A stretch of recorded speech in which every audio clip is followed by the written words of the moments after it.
Hello guys, അസ്സാം വലൈക്കും. നമ്മൾ ഒരു സ്ഥലം വരെ പോവാട്ടോ. രാവിലെ അങ്ങനെയുള്ള തിരക്ക് പിടിച്ച് കുറച്ച് പണിയൊക്കെ തീർത്ത് പിന്നെ ഇപ്പോൾ അവിടെ നിന്ന് ഇറങ്ങി, വീട്ടിൽ നിന്ന് ഇറങ്ങാണ് ബസ്സിന് പോകാൻ വേണ്ടിയിട്ട് കേട്ടോ. വേറെ അങ്ങോട്ടുള്ള കുടുംബശ്രീൻ്റെ വാർഷികം ഉണ്ട് കേട്ടോ, ADS വർഷം. അപ്പം അതിന് പോവാണ്. ഞാനിത് ആദ്യമായിട്ടാട്ടോ ഈ വർഷത്തിന് ഇങ്ങനെ പോകുന്നത്. പിന്നെ വന്നിട്ട് ഞാൻ ഇതുവരെ കുടുംബശ്രീയിലേ കൂടിയിട്ടുണ്ടായിട്ടില്ല. ഇപ്പോൾ കൂടിയിട്ട് കുറച്ച് 6 മാസമായിട്ടുണ്ടാവും. അപ്പോൾ പിന്നെ ADS വർഷം അവർ വിളിച്ചു. പിന്നെ കുട്ടികൾക്ക് ഇന്ന് ഒന്നുമില്ലല്ലോ, സ്കൂളും പിന്നെ എല്ലാം ലീവല്ലേ, പൊതു അവധിയല്ലേ. അങ്ങനെ പിന്നെ കുട്ടികളെ എവിടെയും ഞാൻ നിർത്തിയില്ല, ഞാൻ എൻ്റെ കൂടെ കൂട്ടി. പിന്നെ ഇവിടെ LP സ്കൂളിൽ വെച്ചിട്ടാട്ടോ പരിപാടി. നമ്മളവിടുന്ന് കുറച്ചിങ്ങോട്ട് നടക്കാനേ ഉള്ളൂ. പക്ഷേ സ്കൂളിൻ്റെ അടുത്ത് ഓടുകയാണ്. എന്താ വെച്ചാൽ താഴെന്ന് മെയിൻ റോഡിൻ്റെ അടുത്ത് റോഡ്, ഞാൻ ആദ്യമായിട്ട് സ്കൂളിലേക്ക് വരുന്നത്. പിന്നെ ഇപ്പോൾ അവിടെ നിന്ന് ഇങ്ങോട്ടേക്ക് കയറി വന്നിട്ട് വലിയൊരു ഗ്രൗണ്ട് പോലെ, അതിൻ്റെ സൈഡിലൊരു ക്ലാസ് റൂം, താഴെയല്ല മുകളിൽ വെച്ചിട്ടാണ്. ഇത് LP സ്കൂളാട്ടോ, 4 വരെയുള്ള.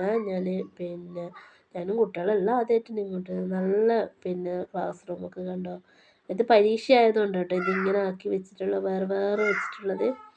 അപ്പോൾ നമ്മളെന്താക്കി, എല്ലാം ഒന്ന് ഒരുക്കി വൃത്തിയാക്കി. നമ്മൾ 3-4 ആൾ രാവിലെ വന്നിട്ടുണ്ടായി. ഞാൻ വരുമ്പോൾ അവിടെ ആരും ഉണ്ടായിട്ടില്ല. അപ്പോൾ ഞാൻ വിചാരിച്ചു ഇവിടെ ഇനി ആരും വരില്ല, അവിടെ ഇനിയിപ്പോൾ സ്ഥലം മാറ്റുമോ എന്നൊക്കെ വിചാരിച്ചു. പിന്നെ അങ്ങനെ 2 ആൾ വന്ന്. അപ്പോൾ പിന്നെ നമ്മൾ എന്താക്കി, ഇവിടെ ഒന്ന് ബെഞ്ചും ഡെസ്കൊക്കെ നേരെ വെക്കാൻ വിചാരിച്ചു കേട്ടോ. അപ്പോൾ ബലൂണൊക്കെ വീർപ്പിച്ചിട്ട് ഇങ്ങനെ വെച്ചത് ഇങ്ങനെ ഒരുക്കാൻ വേണ്ടിയിട്ട്. കുറച്ചൊരു എടുക്കുന്നു, വെലിങ്ങനെ ഇല്ല. കാരണം എന്താ വെച്ചാൽ വേറെ എന്തൊക്കെയോ പ്രശ്നങ്ങളുണ്ട്. അത് കാരണം വെലിങ്ങനെ കഴിക്കുന്നില്ല. ചോറും ഇതൊക്കെ ഉണ്ടാവും പോലും, പരിപാടിയൊക്കെ ഉണ്ടാവും പോലും. പക്ഷേ ഈ തവണയാണ് ഇതിങ്ങനെ പറഞ്ഞു. ഇത് കുട്ടികളുടെ ബുക്കൊക്കെ സൈഡിൽ തൂക്കി വെച്ചിട്ടുണ്ടായി. അപ്പോൾ ഞാൻ അവിടെ പോയപ്പോൾ ഇങ്ങനെ ഒരു വീഡിയോ എടുത്തതാണ്. ഇതിൻ്റെ മുകൾ വശം നിന്ന് നോക്കിയാൽ ഇതങ്ങനെ ചുറ്റിനും കാണാൻ പറ്റും. പിന്നെ ഒരു ഗ്രൗണ്ട് എന്ന് പറയുന്നത് ഇതിപ്പോൾ ഇങ്ങനെയുള്ള ചളി വെള്ളം കെട്ടി നിന്നിട്ട് അപ്പോൾ സൈഡിൽ കൂടെ നമ്മൾ വന്ന്, കുട്ടികൾക്ക് ഭയങ്കര ബുദ്ധിമുട്ടായിരിക്കും അല്ലേ ഇങ്ങനെ ഒരു ഇത് കാണുമ്പോൾ. വെള്ളം കെട്ടിയത് കാണുമ്പോൾ വല്ലാത്തൊരു ബുദ്ധിമുട്ട് തന്നെ. കുറേ കസേര ഇതൊക്കെ നിർത്തി. നമ്മൾ വിചാരിച്ച് ഇത്രയൊന്നും ആളുണ്ടാവില്ല, പക്ഷേ എന്നിട്ട് കുറേ ആൾക്കാരുണ്ടായി കേട്ടോ. ഇവിടെ ഇരിക്കാൻ സ്ഥലമില്ലാത്തൊരു സിറ്റുവേഷനായി. അങ്ങനെ വന്നിട്ട് ഞാൻ കുറച്ച് ഫോട്ടോ എടുത്തു. പിന്നെ അങ്ങനെ എല്ലാവരും വന്നു.